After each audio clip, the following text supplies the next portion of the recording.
Hello students, இப்போ நம்ம இதில் பார்க்க போகிறது 7ஆம் வகுப்பு கணிதம் 3ஆம் பருவம் 6வது பாடம் பார்த்தீங்கன்னா தகவல் செயலாக்கம்.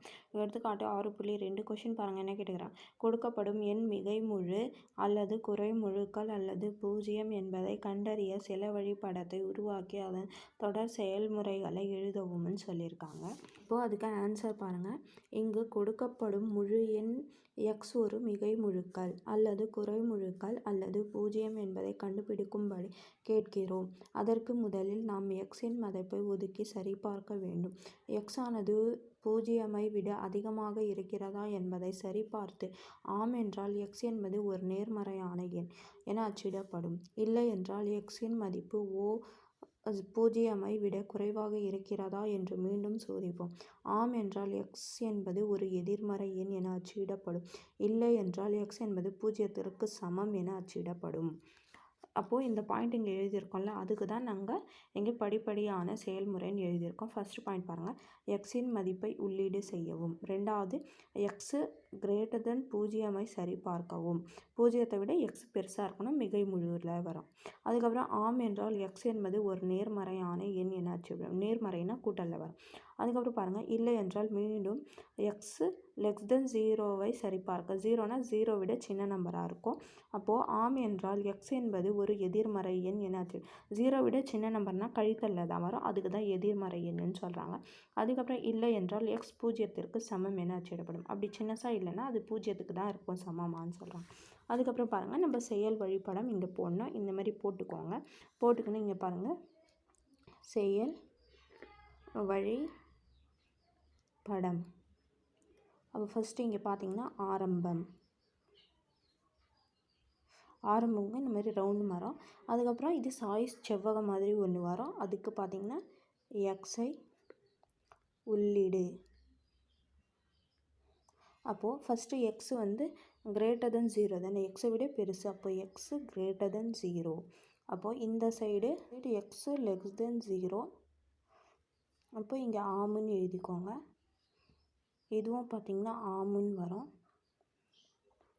அப்போ இங்கே என்ன எழுதலாம்? எக்ஸ் என்பது ஒரு நேர்மறையான எண் என அச்சிடு. அதுக்கப்புறம் இது ஆம்னா இங்கே பார்த்திங்கன்னா எக்ஸ் என்பது ஒரு எதிர்மறை எண் என அச்சிடு. அப்போ இங்கே பார்த்திங்கன்னா எக்ஸ் என்பது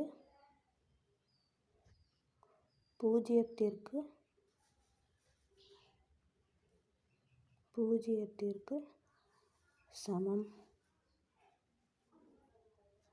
என அச்சிடு. அப்போ எல்லாமே முடிஞ்சிச்சு. அப்போ இங்கே இறுதி. புரிஞ்சதுங்களா? அவ்வளோதான். இதுக்கு செயல் வழிபடம் இப்படி தான் வரும். அதுக்கப்புறம் நம்ம நிபந்தனைகள் சரியாக இருக்கா இல்லைன்னு பார்க்கலாம்.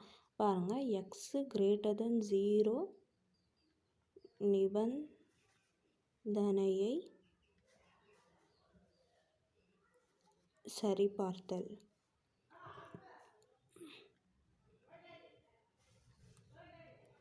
அதுக்கப்புறம் எக்ஸு லெஸ் தென் 0 நிபந்தனையை சரிபார்த்தல்.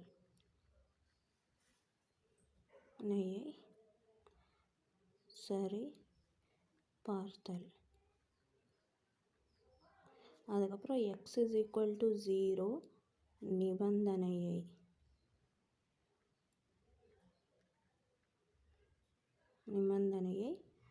சரிபார்த்தல்.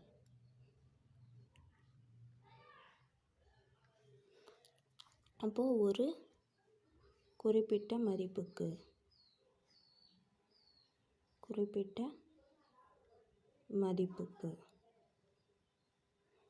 அப்போ குறிப்பிட்ட மதிப்புனா ஏதாவது நம்ம, அப்போ இது ஃபஸ்ட்டு மிகைமுழு தானே.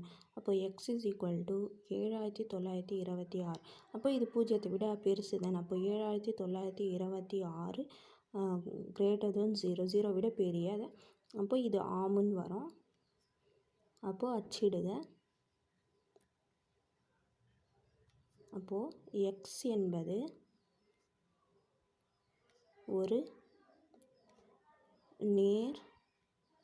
நேர்மறையான எண். இது சரி பார்த்துட்டோமா? அதுக்கப்புறம் இங்கேயும் ஒரு குறிப்பிட்ட மதிப்புக்கு நம்ம x கழித்தல் 2589 எடுத்துக்கலாம். அப்போ இது 0 விட சின்ன நம்பர், அதனால் கழித்தல் 2589 <0. அப்போ இது இல்லை.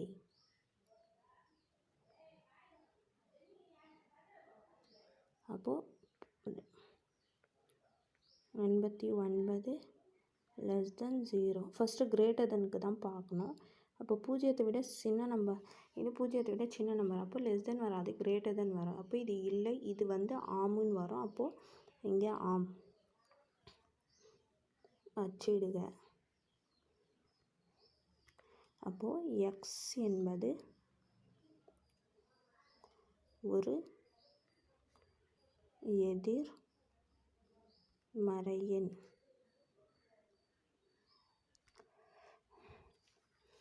அதுக்கப்புறம் கடைசி x 0 நிபந்தனை. இதுக்கும் அதே மாதிரி தான், ஒரு குறிப்பிட்ட மதிப்புக்கு x 0. அப்போ 0 greater than 0 சமமாக கிடையாது, இது இல்லை. அதுக்கப்புறம் 0 less than 0, அப்போ இதுவும் இல்லை.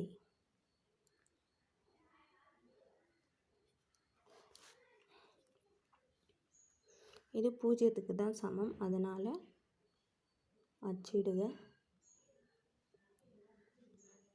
x என்பது 0க்கு சமம்.